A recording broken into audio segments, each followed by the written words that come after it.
तो हम लोग प्रॉपर्टीज़ कंटिन्यू करते हैं क्वाड्रिलेटरल की। अब याद रखना है तुम लोगों ने, हम लोग नेक्स्ट प्रॉपर्टी पढ़ने वाले रोम्बस। तो याद रखो तुम लोग कि rhombus is a kind of parallelogram with slight change. Parallelogram में क्या होता है, अपोजिट साइड्स कॉन्ग्रुएंट होती है ना, यानी ये दोनों कॉन्ग्रुएंट होगी, ये दोनों कॉन्ग्रुएंट। लेकिन रोम्बस जो होता है, रोम्बस में ऑल साइड्स आर कॉन्ग्रुएंट, बस इतना डिफरेंस है। अगर मान लो रोम्बस में ऑल साइड्स कॉन्ग्रुएंट बोलते हैं, मतलब कोई अगर ये बोलता है कि it is a rhombus, it is a parallelogram having all side equals, so it will no longer remain parallelogram, it will become a rhombus. इसका मतलब ये हुआ कि अगर मान लो किसी ने तुमको ये बोला कि पैरेललोग्राम में ऑल साइड इक्वल है, तो फिर वो पैरेललोग्राम नहीं रहता, वो बन जाता है रोम्बस। प्रॉपर्टी देख लेते हैं, all sides of rhombus are equal. ये याद रखना है तुम लोगों ने, कल हमने पढ़ा था अपोजिट साइड। अपोजिट साइड में केवल ये दो हम इक्वल ले सकते हैं, लेकिन जब ऑल साइड के बारे में बात आती है तो ऑल साइड्स का मतलब होता है ये सब साइड इक्वल हो जाएगी। इसका मतलब इसको हम लोग ऐसा लिखेंगे, A B, side A B is equals to side B C,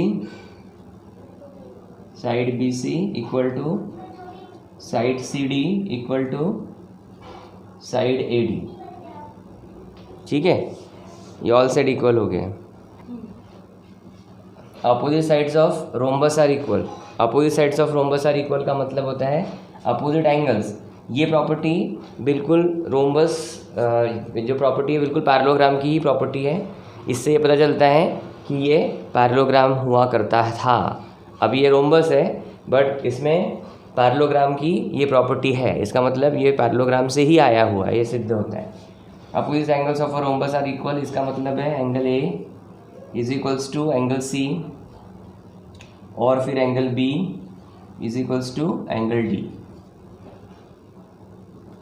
suppose ये वाली प्रॉपर्टी पैरेललोग्राम जैसी है। नेक्स्ट प्रॉपर्टी पे, और नेक्स्ट प्रॉपर्टी बहुत बहुत इंपॉर्टेंट है, बहुत ज़्यादा इंपॉर्टेंट है। क्या होता है इसमें, diagonals of rhombus bisect each other.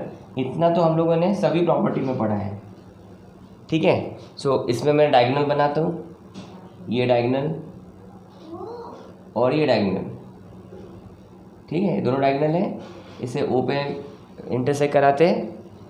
और अभी ये बाइसेक्ट का मतलब ये होता है कि O will be going to be a mid point of diagonal A C and diagonal B D. इसी को बाइसेक्शन भी बोलते हैं, ठीक है। तो हम लोग ऐसा लिखेंगे, A O is equals to O C. Diagonal of rhombus bisect each other का मतलब होता है कि जो डायगोनल है वो एक दूसरे को बाइसेक्ट करते हैं। बाइसेक्ट करने का मतलब होता है जहाँ पे वो इंटरसेक्ट करेंगे, जहाँ पे वो मिलेंगे, वहाँ पे वो डायगोनल आधे आधे हो जाते हैं, ठीक है। So A O equal to O C. और दूसरी प्रॉपर्टी सब लोगों ने याद रखना है, O B is equals to O D, okay. और इसके आगे अगर पूछा जाए, इसके आगे अगर हमको पूछा जाए तो ये हाफ हो जाएगी डायगोनल की।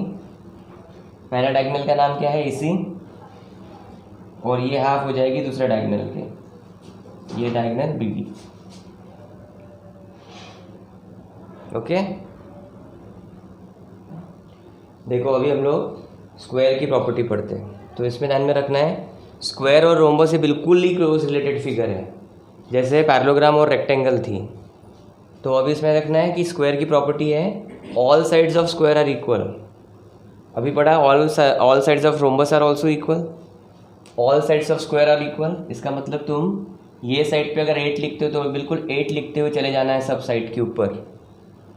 तो ये हो जाएगा P Q is equals to Q R is equals to R S is equals to S P, सब साइड इक्वल है। सेकेंड प्रॉपर्टी देखते हैं, all angles of square are equal each 90 degree.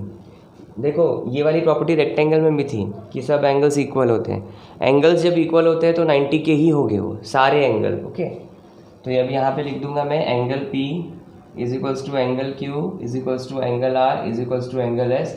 सब इक्वल है तो सबका मेज़र इंडिविजुअली 90 का ही होगा, ठीक है। याद समझा तुम लोग को?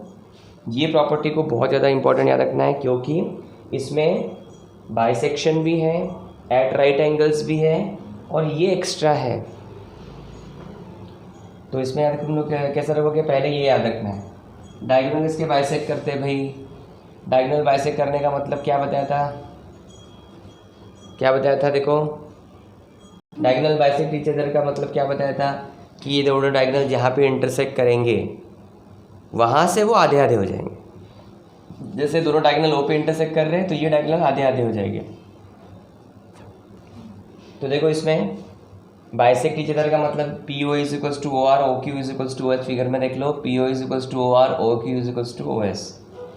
दूसरा प्रॉपर्टी है एट राइट एंगल्स। इसका मतलब यहाँ पे भी राइट एंगल्स फॉर्म होते हैं इसमें। तो ये इसका सेकंड जो पार्ट है वो सेकंड नंबर पे मैं यहाँ सेकंड नंबर डाल देता हूँ। इसका मतलब जो होगा एंगल ओ वो 90 डिग्री का होगा इन ऑल डायरेक्शंस। ओ पे होने वाले जितने भी एंगल्स बन रहे हैं वो सब 90 के रहेंगे।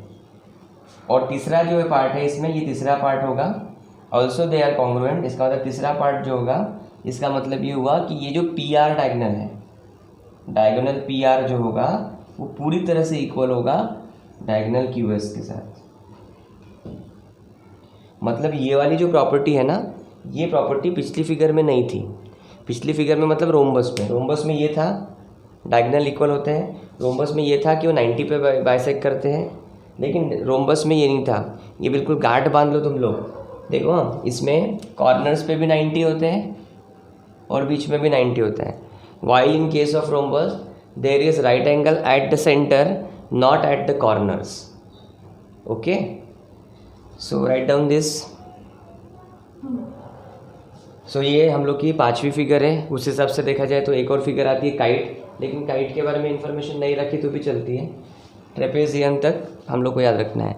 तो ट्रेपेजियम, सो देखो ये ट्रेपेजियम फिगर है। देखो हर फिगर के लिए मैंने तुम लोग को ये बताया कि अभी तक हमने जितनी 4 फिगर पढ़ी थी, कौन कौन सी, पैरेललोग्राम, उसके बाद रेक्टेंगल, उसके बाद रोम्बस और उसके बाद स्क्वायर।